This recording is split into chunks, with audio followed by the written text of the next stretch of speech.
ఈ అబ్బాయి ఈ చిన్న బాబు వేలుని చూస్తాడు. చూడగానే ఆ లోపల ఏముందో కూడా ఆ వ్యక్తికి కనిపిస్తుంది. చూసి నీ వేలుకి ఫ్రాక్చర్ అయిందని చెప్పి ఆ పక్కనున్న ఐస్ క్రీమ్ పుల్లని తీసుకెళ్లి దానికో కడతాడు. తన రబ్బర్ బ్యాండ్ కూడా తీసేసి తన వేలికి కరెక్ట్‌గా టై చేస్తాడు.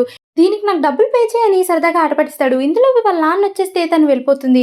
అయితే హాస్పిటల్ చూపించగానే వావ్! ఇంత బాగా ఎలా కట్టాడు. అసలు సూపర్ కట్టాడు. ఒకసారి ఎందుకైనా మంచి సీటీ స్కాన్ తీయిద్దాము అని చెప్తారు. అయితే డాక్టర్ కోసం వెయిట్ చేస్తారు వీళ్ళిద్దరూ బయట.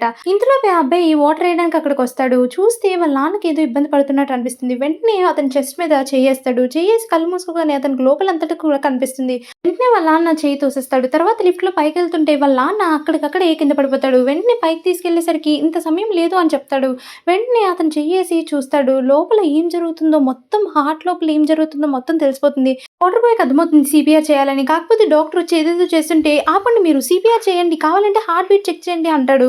అమ్మో! ఇతనికి నిజంగానే పల్స్ లేదని చెప్పి సీపీఆర్ స్టార్ట్ చేస్తారు. సీపీఆర్ స్టార్ట్ చేయగానే ఆ అబ్బాయి సీపీఆర్ చేస్తాడు. చేసేసరికి అతనికి చిన్నగా హార్ట్ బీట్ పెరుగుతూ ఉంటుంది.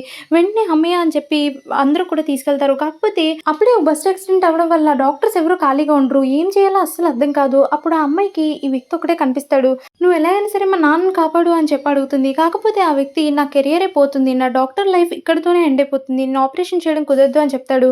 దాంతో ఆ అమ్మాయి ఏడుస్తూ ఇగో కావాలంటే ఈ కాయిన్ కూడా నువ్వే తీసుకో ప్లీజ్ హెల్ప్ చేయి అని అడుగుతుంది. అది చూసి ఎలాగైనా వాళ్ళ నాన్నని కాపాడాలనుకుంటాడు. సబ్స్క్రైబ్.